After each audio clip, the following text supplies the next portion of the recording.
Four uneasy allies have become the West's biggest nightmare: Xi Jinping, Vladimir Putin, Iran's Masoud Pezeshkian, and North Korea's Kim Jong-un recently stood shoulder to shoulder at a military parade, the world's most terrifying group photo. While Western leaders argue over trade deals and climate summits, these four staged the geopolitical equivalent of a war council. Now the world is left asking, what comes next? On today's episode of the Infographics Show, we're breaking down CRINC and why you should be terrified. More than 24 world leaders showed up to China's September 2025 military parade in Beijing. The whole event was pure military theater, purposely designed to make Western defense planners wake up in cold sweats. For 90 minutes, China rolled out its latest catalog of underwater drones, hypersonic missiles, and the new DF-61 intercontinental ballistic missile that can carry nuclear warheads anywhere on the planet. Fighter jets painted colored trails across the sky above the capital. Meanwhile, helicopters flew in formation, spelling out 80, a nod to the 80th anniversary of the end of World War II. China wanted the world to know it meant business. The weapons and the waving were only the opening act. What really mattered was what was going on that reviewing platform. Xi Jinping standing center stage with Putin and Kim Jong-un flanking him. While Western leaders fracture old alliances, these four have only strengthened theirs. Some say it's the coming out party for a new authoritarian bloc called CRINC, short for China, Russia, Iran, and North Korea. Others are calling this budding bromance the emergent axis of upheaval that could end the Western rules-based international order as we know it. And that's more than a bit foreboding. Contrary to what most people assume, CRINC is not just NATO for authoritarians. There's no centralized headquarters, no matching uniforms, no official handshake. Instead, these four countries have drawn together out of necessity, convenience, and above all, a shared disdain for the West, especially the United States. So is that what holds them together? Put simply, pure spite. That's CRINC's founding philosophy. It goes deeper than just hating America. These dictators see the very idea of democracy as an existential threat. It's not a bad deal if self-interest comes first. There's no binding defense pact. China won't fight Russia's wars, and Russia won't shield Iran's nukes. Western sanctions slapped on these four powers over the past few years were supposed to isolate them, and instead it pushed them into each other's arms. Cut off from Western banks, they built their own payment systems. Banned from Western markets, they became each other's best customers. The result is strategic complementarity that actually works. China needs reliable energy, Russia's got it. Russia needs advanced tech, China delivers. Iran needs legitimacy and protection, it gets that in spades from both. North Korea, well, it can't provide much protection, but it's got soldiers to sacrifice and plenty of shells to go around. A classic win-win-win scenario for all involved. CRINC's informal structure lends itself well to plausible deniability. When North Korea artillery shells show up randomly in Ukraine, Kim Jong-un can claim it's just business as usual. When Chinese components end up in Russian weapons, Beijing can just point to private companies and supply chain complexity. And this is something China's got pretty good at over the past few decades. It basically has monopolized global manufacturing, and it can now claim ignorance about where its products end up. China is undeniably CRINC's economic powerhouse. It provides the entire industrial ecosystem that keeps the other three members afloat when Western pressure mounts. Xi Jinping's entire strategy can be described as the long game on steroids. His approach can be measured in decades. China has been working on the Belt and Road Initiative, a series of global infrastructure projects, for years now. They're building ports in Pakistan, railways in Africa, and 5G networks across Asia. Every project creates economic dependencies that translate smoothly into political leverage. When countries need to choose between American values and Chinese investment, guess which one pays the bills? China's real genius is legitimacy laundering. When authoritarian regimes need to look respectable at international conferences, China provides a platform. BRICS summits, Shanghai Cooperation Organization meetings, Belt and Road forums, you name it. Beijing has created an entire alternative conference circuit where dictators can play statesmen without Western scrutiny. Until Putin's recent foray into Alaska, CRINC's officials could barely get a meeting with Western leaders. Now they might be wined and dined at glossy summits, posing for official photos on the global stage. The invite list is as foreboding as it is long. Myanmar's junta chief gets to play statesman at Chinese conferences while his military bombs schools back home. African strongmen give keynote speeches about economic cooperation between courses at 5-star Beijing hotels. Meanwhile, their countries rank dead last on every freedom index. China has essentially created an entire alternative conference circuit where authoritarians can feel respectable without actually being respectable. How does China keep this whole operation running? Well, China-Russia bilateral trade has surged since the invasion of Ukraine. At the same time, China quietly became Iran's largest trading partner, snapping up Iranian oil at steep discounts while Tehran faced heavy sanctions from the rest of the world. North Korea, completely cut off from legitimate markets, now depends on Chinese trade for about 98% of its total imports and exports. Basically everything, including food, fuel, and luxury goods for the elite. While Western sanctions try to strangle these countries financially, Chinese money continues to flow, keeping the authoritarian regimes alive and kicking. Ultimately, China writes the checks, so China calls the shots. But unlike traditional superpowers, China rarely flexes directly. That's where Russia comes in. Russia provides invaluable military expertise the other members desperately need. They've got energy resources that give everyone leverage over Europe. Most importantly, Putin has shown a proven willingness to ignore international law, lending the entire alliance credibility among other rogue states. The Ukraine invasion was far more than an imperial fever dream. It was essentially Putin's audition for the role of Krink's primary enforcer. Putin invaded a sovereign neighbor. He is still fighting a prolonged war against Western-backed forces, and in doing so, he proved Krink has members willing to pay massive costs for even marginal gains. China's self-interested leaders were probably grateful for Putin's bravado. They had been eyeing Taiwan for years, and Russia's battlefield woes served as a brutal tutorial on how hard joint operations actually are in the modern age. Putin has perfected the art of testing Western resolve through a deliberate pattern of escalation. There are cyber attacks that target critical infrastructure, the assassinations that involve poisons and tall open windows, disinformation campaigns that turn social media into weaponized chaos, and of course, proxy conflicts that let him play puppet master from a safe distance.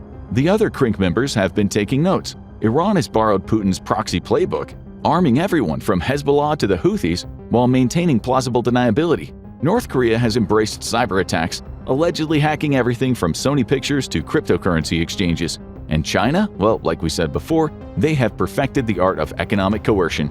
Like the rest, Iran has perfected the art of plausible deniability through what experts call its network of non-state actors. They seem to keep the world in perpetual chaos. Hezbollah, Iraqi militias, and the Houthis amongst others. Hezbollah, a Lebanese political party, essentially doubles as one of the world's most sophisticated non-state military forces. In 2014, Houthis seized Yemen's capital, Sana'a, and since then, using Iranian-supplied weapons, they've attacked commercial vessels in the Red Sea. Meanwhile, the Iranian Revolutionary Guard Corps, which serves the country's supreme leader directly, has grown prodigiously over the decades.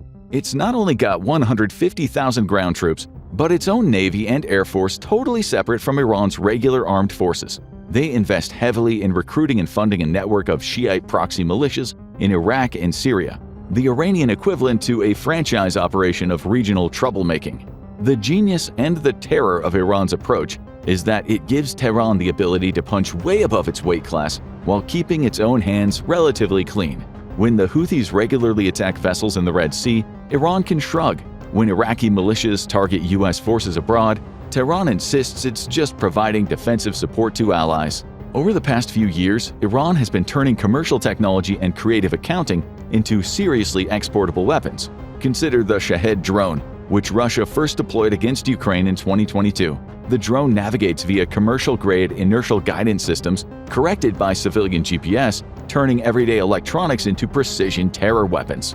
Iran has also perfected the dark art of sanctions evasion. The Treasury Department recently exposed a vast laundering network. Billions flowed through Iranian exchange houses and foreign front companies. At the same time, tens of billions were generated from petroleum products sold worldwide. The numbers are staggering. Iran reportedly receives $4.5 billion annually from Russia for drone deliveries. Meanwhile, the circular economy of military cooperation runs deep. Iran orders massive quantities of missile-making materials from China, enough for roughly 800 ballistic missiles. Meanwhile, Chinese components end up in Iranian drones that the Houthis use to attack shipping. The circle goes round and round. Russian military advisors help Iran's nuclear program. Iranian weapons technology flows to North Korea. and China provides everything from missile engines to air defense systems. The frankly impressive result is a military-industrial complex capable of operating entirely beyond the bounds of Western control. Iran also serves as CRINC's regional intelligence hub. Through its proxy network, Iranian intelligence tracks Western moves from Lebanon to Yemen and passes them straight to Moscow and Beijing. Perhaps Iran's biggest contribution is proving to CRINC that you can defy the West and survive. For decades, Iran has been the West's least favorite country, yet somehow they haven't just withstood sanctions in isolation, they have thrived. From a certain point of view, Iran has maintained regional clout, developed surprisingly advanced military tech, and built alternative economic ties that make Western boycotts more nuisance than death sentence. And then there's North Korea. Between January and March 2024, it logged 5 successful missile launches, including a new intercontinental ballistic missile with the longest flight time yet for Pyongyang's arsenal. It has also deployed an estimated 11,000 combat troops to Russia under the guise of a mutual defense treaty signed in June 2024. Reports suggested Pyongyang could send as many as 30,000 troops to Putin's killing fields. This, of course, on top of the 100 ballistic missiles and 9 million artillery shells sent in 2024. The genius of North Korea is its complete unpredictability. When more than 40% of the first wave of North Korean soldiers were killed, injured, missing, or captured by mid-January, most countries would have reconsidered their involvement. Kim Jong-un sent more troops to the meat grinder.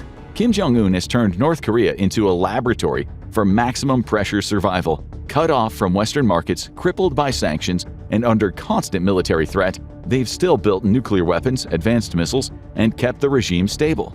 Much like Iran, if North Korea can thrive under those conditions, what can the other CRINC members accomplish working together? Since Kim Jong-un took power in 2011, North Korea has conducted 129 missile tests as of April 2023, compared to just 16 under his father, Kim Jong-il. Meanwhile, the U.S. maintains over 50,000 troops in Japan and nearly 24,000 in South Korea, specifically to deter North Korean aggression. Every time Kim launches another rocket into the sea, he's essentially forcing America to play a costly game of cat and mouse in East Asia. And that means his CRINC allies operate with slightly less scrutiny elsewhere. The psychological windfalls North Korea delivers to its allies are arguably more valuable than missile technology or troop deployments. Every time Kim Jong-un casually threatens to turn Seoul into a sea of fire, he's essentially running a masterclass in survivable defiance, one that his allies take careful notes on. For decades, North Korea has flouted international law, defied UN Security Council resolutions, and mocked the global order. Yet the Kim dynasty remains. This serves as living proof to Russia and China that countries can indeed survive total ostracization from the West. More importantly, North Korea's nuclear brinkmanship normalizes the bigger threats from its allies. When Russia hints at tactical nukes or China flexes its arsenal, decades of Pyongyang's fire and fury have conditioned the world to treat nuclear saber-rattling as just another day. The CRINC experiment is working disturbingly well. What started as 4 countries rebelling against Western dominance has evolved into a sophisticated shadow system. China and Russia have become each other's biggest trade partners, with bilateral trade hitting $240 billion in 2024. Apparently, economic decoupling only applies when Western cameras are rolling. They have created the yuan-ruble trading systems that bypass traditional banking, all while Iranian oil flows through account books. Their military cooperation has turned lethal and direct. North Korean artillery shells are landing in Ukrainian trenches. Iranian Shahed drones are striking Ukrainian cities. Now Russia is teaching North Korea how to build those drones, while Kim's troops gain real combat experience on the front lines. This informal alliance of authoritarian troublemakers has managed to build an alternative global system, complete with its own banking, weapon-sharing programs, and remarkably coordinated messaging. CRINC's organic evolution into something far more dangerous than a traditional military alliance should scare Western leaders. This new axis of upheaval has unleashed economic disruption and shortened Russia's military recovery. It's given the global South more alternatives to Western dominance, and it's built a battlefield learning ecosystem. North Korean missiles improve with Ukrainian war data, while Chinese forces study modern combat tactics. Western policymakers are still treating CRINC like a fever dream rather than acknowledging the harsh reality. The question isn't whether this axis threatens Western dominance, it's whether the West understands the threat is already here. CRINC might sound terrifying, but what if 2 giants turned on each other? Watch What If China Attacked Russia to see how that conflict might unfold, or click on this video instead.